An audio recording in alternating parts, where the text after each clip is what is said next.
আসসালামু আলাইকুম আরহামতুল্লাহি ওয়াবারাকাতু। সম্মানীয় দিনী ভাই সকল, আপনারা কেমন আছেন? আশা করি ভালো আছেন। আলহামদুলিল্লাহ, ভালো থাকুন, সুস্থ থাকুন। আজকে আলোচনা করব যে নবী সাহেবের ইতিহাসের পাতায় আজও নাম আছে, সেই নবীর আজকে ইতিহাস তুলে ধরব ইনশাআল্লাহ। এক সময়ের কথা, বাবিল নগরে ডুবেছিল শিরক আর মূর্তি পূজার গভীর অন্ধকারে।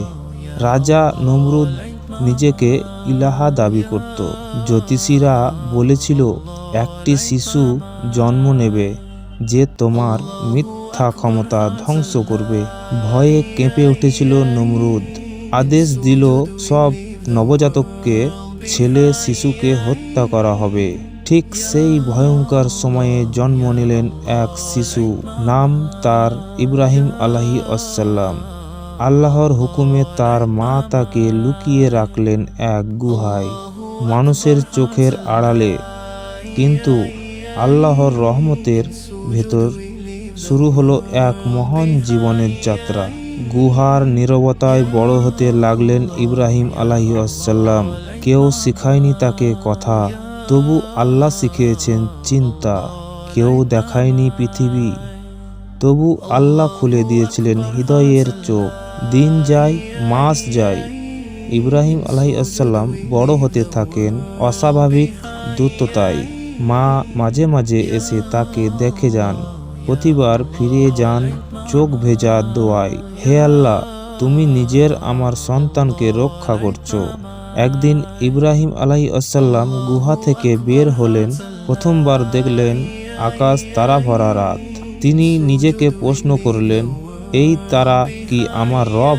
ইব্রাহিম আলাইহিসসালাম বললেন, আমি অস্ত্রগামীকে রব মানি না।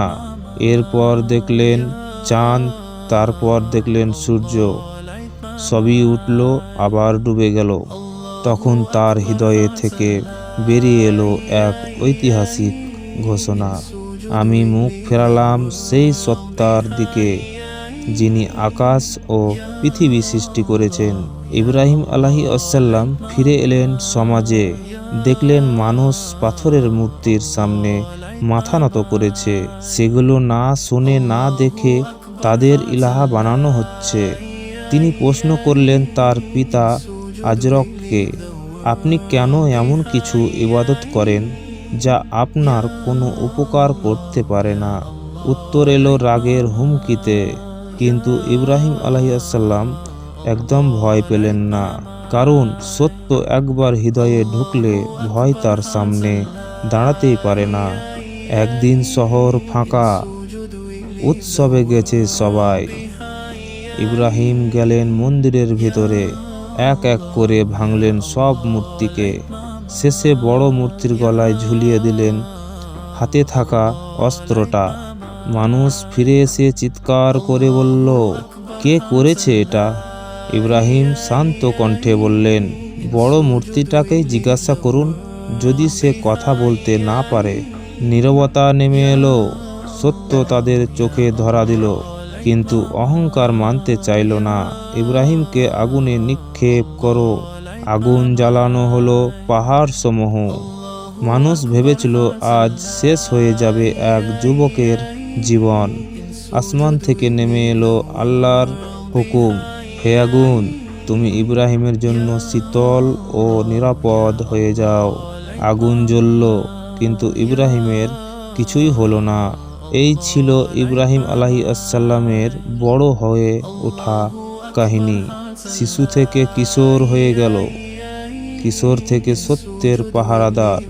তিনি শিখিয়ে দিলেন, বড় হওয়া মানে শুধু শরীর নয়, বড় হওয়া মানে ইমানের দৃঢ় হওয়া। আজও ইব্রাহিম আলাইহিসসালাম আমাদের শিখান, একজন মানুষ একাই সত্যের পক্ষে দাঁড়ালে আল্লাহই তার জন্য যথেষ্ট।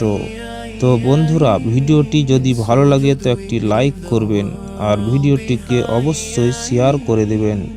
আসসালামু আলাইকুম ওয়া রাহমাতুল্লাহি ওয়া বারাকাতুহু।